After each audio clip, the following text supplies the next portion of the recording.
السلام علیکم ورحمۃ اللہ وبرکاتہ۔ دوستو، میں آج آپ کے سامنے روزوں سے متعلق وہ مسائل بیان کروں گا کہ جن کے کرنے سے روزہ نہیں ٹوٹتا۔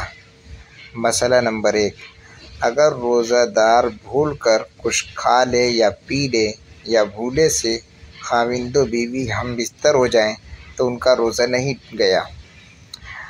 اگر بھول کر پیٹ بھر کر بھی کھا پی لے تب بھی روزہ نہیں ٹوٹتا۔ اگر بھول کر کئی دفعہ کھا پی لیا تب بھی روزہ نہیں ٹوٹے گا۔ یہ سب باتیں بھول کر ہو، لیکن اگر جان کر قصداً ایسا کیا تب تو اس کا روزہ ٹوٹے گا اور اس کو قضا بھی لازم ہوگی اور کفارہ بھی دینا پڑے گا اگر قصداً یہ سب کیا۔ مسئلہ نمبر 2، ایک شخص کو بھول کر کچھ کھاتے پیتے دیکھا تو اگر وہ اس قدر طاقتور ہے کہ روزہ سے زیادہ تکلیف نہیں ہوتی تو روزہ یاد دلا دینا واجب ہے، اور اگر کوئی طاقت نہ رکھتا ہو کہ روزہ سے تکلیف ہوتی ہے تو اس کو یاد نہ دلاوے، کھانے دے۔ یعنی اگر کمزور آدمی ہے، بھول کر کے کھا رہا ہے تو اس کو کھانے دے، نظر انداز کر دے۔ لیکن اگر طاقتور آدمی ہے، سمجھ رہا ہے کہ یہ بھول کر کے کھا رہا ہے، نہ کھائے تب بھی آسانی سے روزہ رہ سکتا ہے، تو اس کو یاد دلا دے کہ ارے روزہ تمہارا ہے۔ مسئلہ نمبر 3، تھوک نکلنے سے روزہ نہیں جاتا چاہے جتنا ہو۔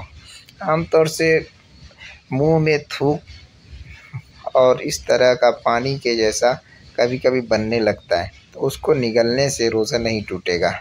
مسئلہ نمبر 4، اگر پان کھا کر خوب کلی گرگرہ کر کے منہ صاف کر لیا لیکن تھوک کی سرخی نہیں گئی تو اس کا کچھ حرج نہیں، روزہ ہو گیا۔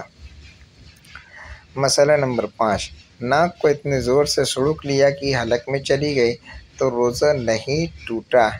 اسی طرح منہ کی رال سڑک کر نگل جانے سے روزہ نہیں جاتا۔ مسئلہ نمبر 6، خون تھوک سے کم ہو اور خون کا مزہ حلق میں معلوم نہ ہو تو روزہ نہیں ٹوٹا۔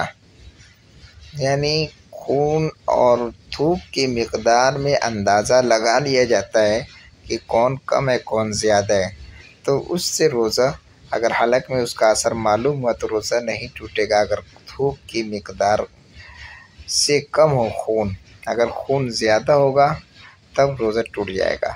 اگر زبان سے کوئی چیز چکھ کر تھوک دی تو روزہ نہیں ٹوٹا، لیکن خواہ مخواہ ایسا کرنا مکروہ ہے۔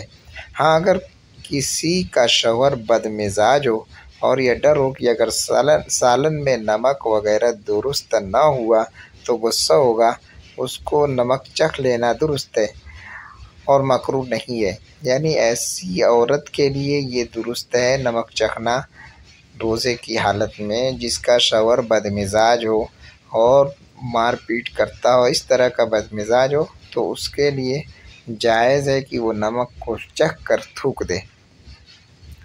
مسئلہ نمبر 8، کسی چیز کو اپنے منہ سے چبا کر چھوٹے بچے کو کھلانا مکروہ ہے، البتہ اگر اس کی ضرورت پڑے اور مجبوری اور ناچاری ہو جائے تو مکروہ نہیں ہے۔